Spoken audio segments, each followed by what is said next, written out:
Today I'm going to read How the Sun Was Brought Back to the Sky by Mira Ginsburg.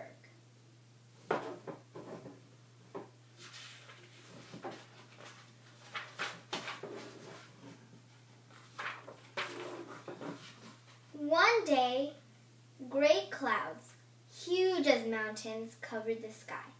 They stayed on, and the sun did not come out for 3 whole days. The chicks got worried. It was cold and sad without sunshine. "Where could the sun have gone?" they cried. "We'll go bring it back to the sky." "How will you find it?" clucked the mother hen. "Do you know where it lives?" "We don't know where it lives," the chicks said, "but we shall ask the way of anyone we met." The mother hen prepared the chicks for a long journey. She gave each one a grain of rye and a poppy seed.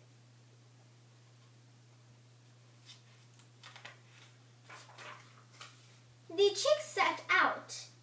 They walked and walked until they reached a vegetable patch. In the middle of it was a huge head of cabbage, and on the bottom leaf sat a snail. He was large, with big horns, and carried his house on his back. "Snail, snail," the chicks asked, "can you tell us where the sun lives?" "I don't know. Ask the magpie over there on the fence. She might tell you." The busy magpie did not wait for the chicks to come to her. She flew down to them, chattering, clattering with her beak. "Chicks, chicks, what are you doing? Where are you going, chicks, chicks?" "The sun has not come up for 3 days. We're going to look for it." "I'll come with you. I'll come with you." "Do you know where the sun lives?" "I don't know, but the rabbit may know. His home is in the fur right behind the cabbage patch," the magpie said. "I'll take you there."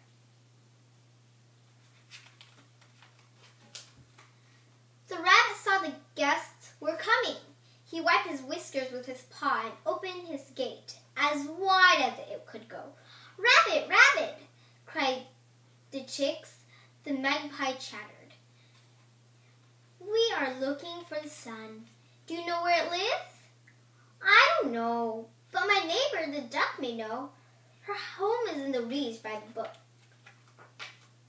The rabbits led them to the brook.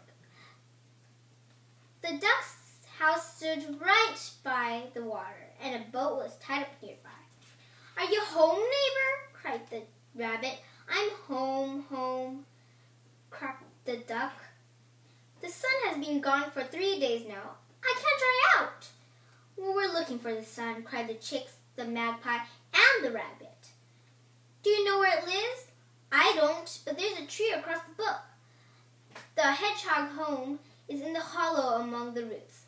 He's sure to know. He knows everything." They got into the boat and crossed the brook. The hedgehog lay rolled up, dozing under the tree. "Hedgehog, hedgehog," cried the chicks, the magpie, the rabbit, and the duck.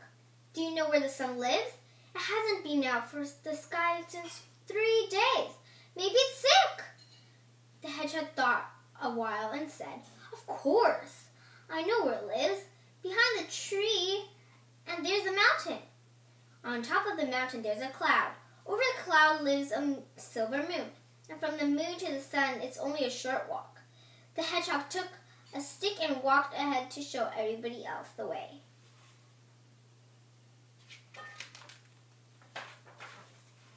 They climbed to the top of the mountain where the cloud was resting.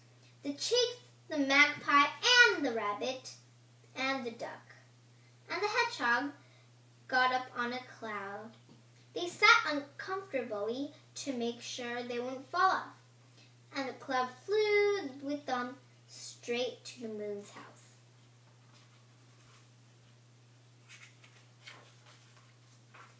The moon saw saw them coming and quickly let its silver horns. "Moon, moon!" cried the chicks, the magpie, the rabbit, the duck, and the hedgehog. "Show us where the sun lives. It hasn't come out for 3 days, and everything is sad and cold without it." The moon brought them directly to the sun's house. The windows were dark. There was no light anywhere. The sun, they thought, must be asleep and didn't want to wake. The magpie chattered loudly. The chicks peeped. The duck quacked. The rabbit flapped its ears. And the hedgehog banged his stick on the door. "Sun, sun, the world's delight.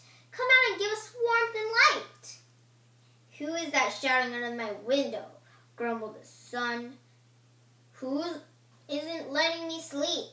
"Your friend, the chick, the magpie, the rabbit, the duck, and the hedgehog. I've come to wake you. It's time to get up." "Oh, oh," groaned the sun. "How can I show myself now? For 3 long days, gray clouds shut me out of the sky. I don't even remember how to shine anymore."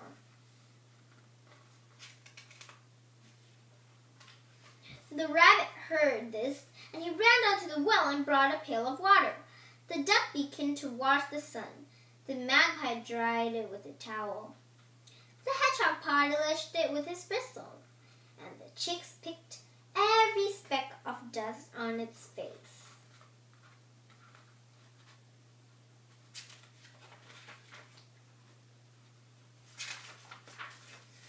The sun looked out of the sky, clean, fresh, and golden, spreading light and warmth everywhere.